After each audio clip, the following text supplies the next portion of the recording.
Hello, welcome to this week's episode of Gods and Monsters by E. E. King, read by me, E. E. King. Each week, MetaStellar has been releasing a new episode of Gods and Monsters in print and on audio YouTube, and this is the last episode. Thank you for joining.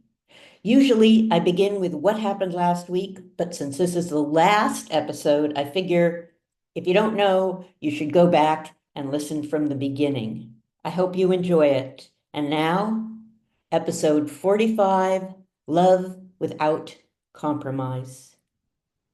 Chapter 142, Gabrielle, San Francisco, 1987, The Reckoning. Gabrielle spends the day in the basement.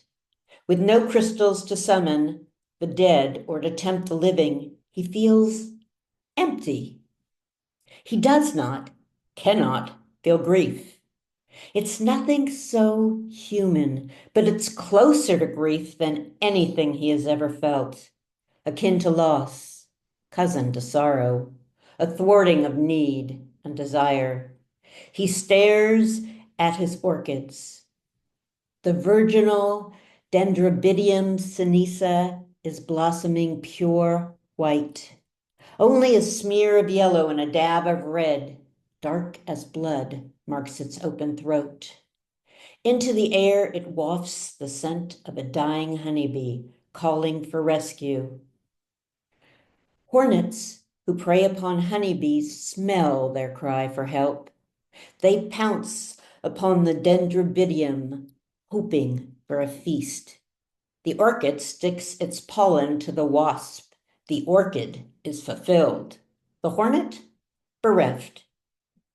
Humans, of course, cannot discern this perfume of death and deception in the air. Gabriel can. For the first time, he considers the fate of a honeybee that summons aid and receives death.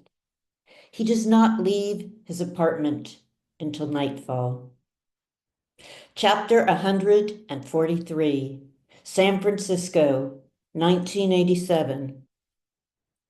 Fog shatters the glow from street lamps into fragments of electric stars.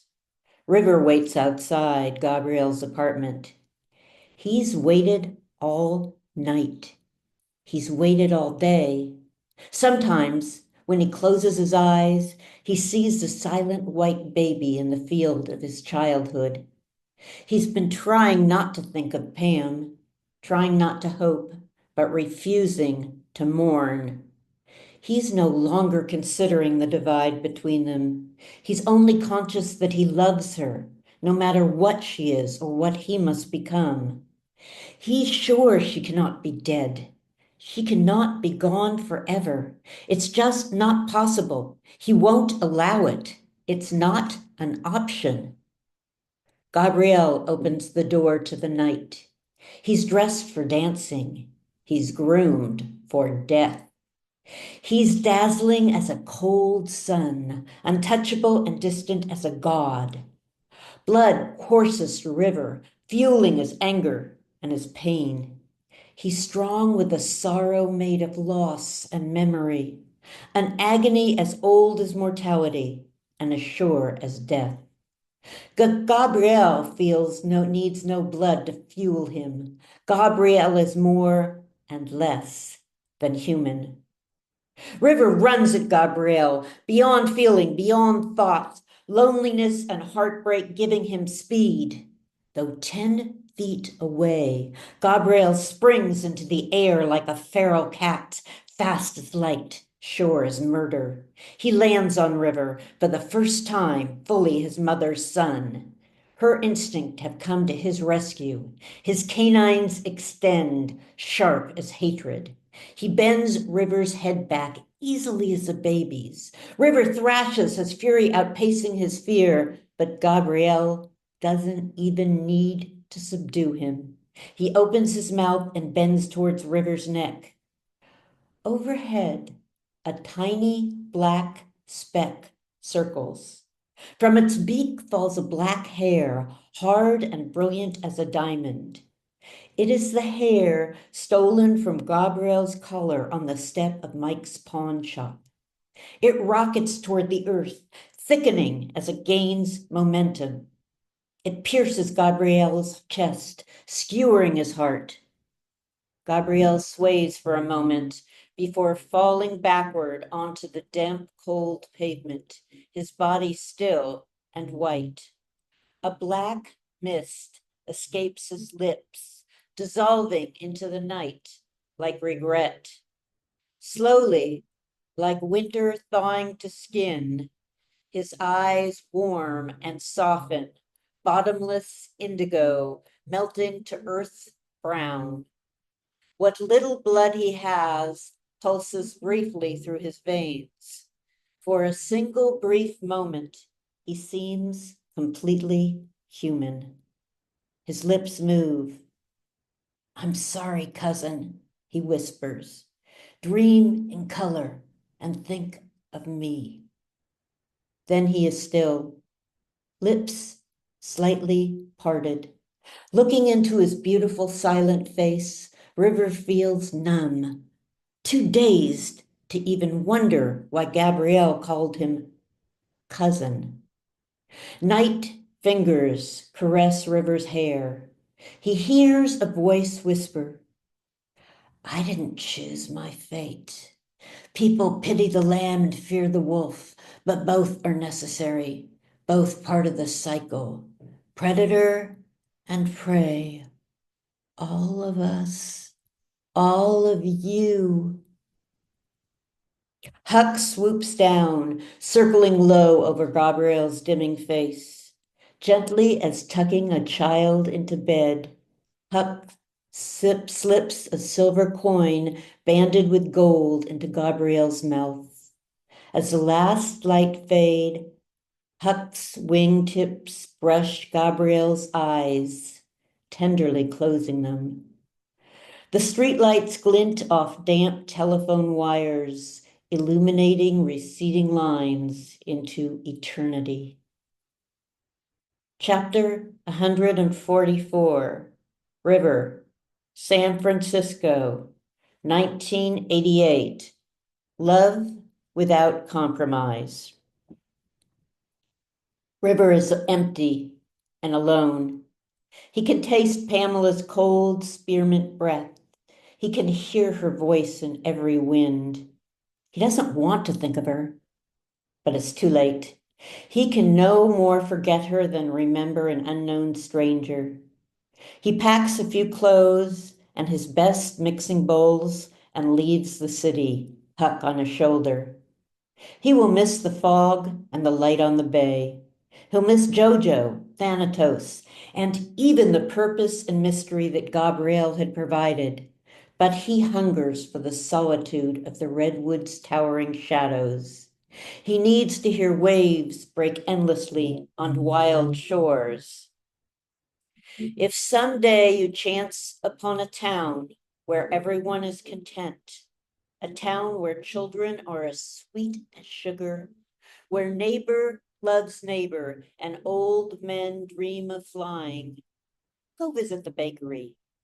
And if the cook has a pet crow, feed him well. Epilogue. Quote, let us forgive each other, only then will we live in peace. Unquote. Leo Tolstoy. Two Gabrielles stand hand in hand on the bank of a dark river. One is pale as hope, eyes in inhuman indigo. He's so light, his feet do not even cast a shadow on the rocks. The other is human as desire, irises an earthly brown. Cold round stones roll beneath his feet. He hears the grating of the pebbles drawn back and flung against the shore. They hear the roar of the endless night. Then, out in the darkness, a small light rose, bobbing like a firefly. A lantern floats above the river. A boatman, eyes like hollow fires, sculls toward them, skillfully guiding his craft with a long pole. The boat reaches the shore. Its silent wake sends out ripples, continuous as expanding galaxies. They break around Gabrielle's feet like broken stars. Wordlessly, the ferryman stretches out a skeletal hand. Gabrielle can see white bones under an inky glove of black, transparent flesh. Gabrielle, the human Gabrielle, removes the coin from his lips and noiselessly puts the coin into the bony hand. He steps into the boat. It rocks violently, sending flashes of light rounding up the walls of the caravan. The ferry beckons to the other Gabrielle, mutely pointing to the coin around Gabrielle's neck. Gabrielle removes it and, extending it to the ferryman, glides into the boat. Its wild, unsettled motion quiets. It rests, still and balanced on the waters, as the ferryman pulls into the shadow. From the rocky shore, Ryo watches and smiles. He cannot follow yet. He has no coin for passage. But there's no rush. The dead have nothing but time, time and memories. The end. Postscript. Although this is obviously a work of fiction, the biology, it's true.